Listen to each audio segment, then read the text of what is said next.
Hello everyone, আমি Puja and welcome back to my channel. আজকের একটি ব্লগে তোমাদের সকলকে স্বাগত জানাই। আজকে কিন্তু আমি যাচ্ছি হাতিবাগানে, তাই ভাবলাম সঙ্গে করে তোমাদেরকে নিয়ে যাই। তোমরা কিন্তু সকলেই কম বেশি জানো হাতিবাগানে ঠাকুরের মার্কেট বলতে খুবই সুন্দর। তো আমি গিয়েছিলাম আমার গোপুর জন্য একটা বেড কিনতে, আর তার সাথে কিন্তু কিছু শীতের জামা কাপড়। আর শীতকাল মানেই যেন রং বেরঙের সব জিনিস বসে, সেগুলো কিন্তু ভীষণই ভালো লাগে কেনাকাটি করতে। তাই জন্যই আজকে হাতিবাগানে এসেছিলাম, সেই জন্যই ভাবলাম একটা ব্লগ তোমাদের সাথে শেয়ার করা যাক।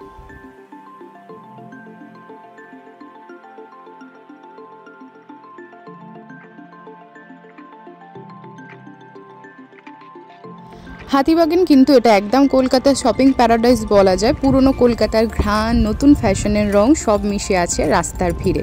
দোকানের আওয়াজ, চায়ের দোকান আর সেই পুরনো নস্টালজিয়া সব মিলিয়ে হাতিবাগান মানেই কিন্তু একটা আলাদা ভাইব।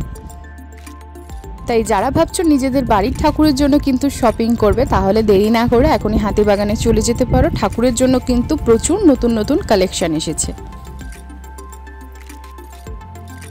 হাতিবাগান থেকে আমি কিন্তু কিনেছিলাম দুটো কার্টেন, তার সাথে কিনেছিলাম ব্যাক কভার। ব্যাক কভারের দাম কিন্তু প্রচুর রিজনেবল প্রাইস, মাত্র কিন্তু 100 টাকা করে।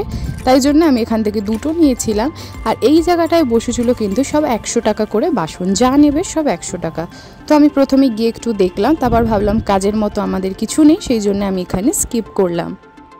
আর এখানে কিন্তু ইয়াররিংস শুরু হচ্ছে মাত্র কিন্তু 30 টাকা, এত মানে কম প্রাইসের মধ্যে। তো আমি সব কিছু দেখে নিয়ে কিন্তু এবার চলে গেলাম ফাইনালি ঠাকুরের জন্য জিনিস কিনতে।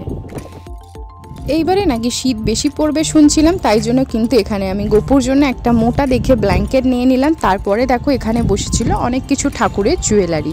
যেহেতু আমার ঠাকুরের জন্য একদম চূড়, এইসব চুড়ি অলরেডি আছে, সেই জন্য গোপালের জন্য কিন্তু আমি একটু এরকম গোল্ডেন কালারের মুকুট নিলাম, তার সাথে নিলাম এরকম কিন্তু হার। আর সবার শেষে কিন্তু আমি নিয়েছিলাম আমার রাধারানীর জন্য ছোট্ট ছোট্ট দুটো মুকুট।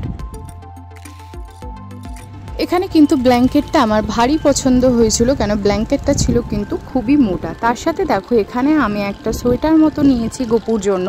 আমি ভাবছিলাম ঘেরটা কিন্তু খুব ছোট হবে, তাই জন্য উনি কিন্তু এটা খুলে আমাকে দেখাচ্ছিল যে ঘেরটা কিন্তু পরালে অনেকটাই বড় হবে। তার সাথে আমি নিয়েছিলাম কিন্তু এখানে একটা পঞ্চু শাল। আমার যারা ডেইলি ব্লগ দেখো বা ভিডিও দেখো তারা কিন্তু জানো আমি ঠাকুরের জন্য বেশি জামা কাপড় কিনি না বা সোয়েটারও কিনি না, সেটা কিন্তু আমি নিজে হাতে বানিয়ে নিই।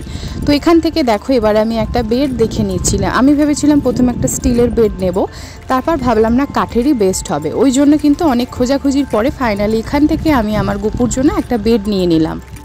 তো সবার শেষে দেখো এখান থেকে আমি একটা বেডের জন্য পারফেক্ট একটা মশারি নিয়ে নিয়েছিলাম। মশারি নেওয়ার পর কিন্তু যেই বেডটা তোমরা দেখছো, এই বেডটা আমি বাড়িতে গিয়ে আরও কিন্তু অনেক ডিজাইন বা কাস্টমাইজ করবো এই বেডটার মধ্যে, কালারও করব। সেটা দেখার জন্য আমার চ্যানেলটিকে অবশ্যই সাবস্ক্রাইব করে রেখো। তাহলে আজকের মতো এইটুকুনি ব্লগটা, এবার বাড়ি ফেরার পালা। আজকের ব্লগটা যদি তোমাদের ভালো লাগে অবশ্যই কমেন্ট করে জানিও, আর একটা লাইক করে দিও, আর সাবস্ক্রাইব করে প্রত্যেকবারের মতো কিন্তু পাশে থেকো। বাই।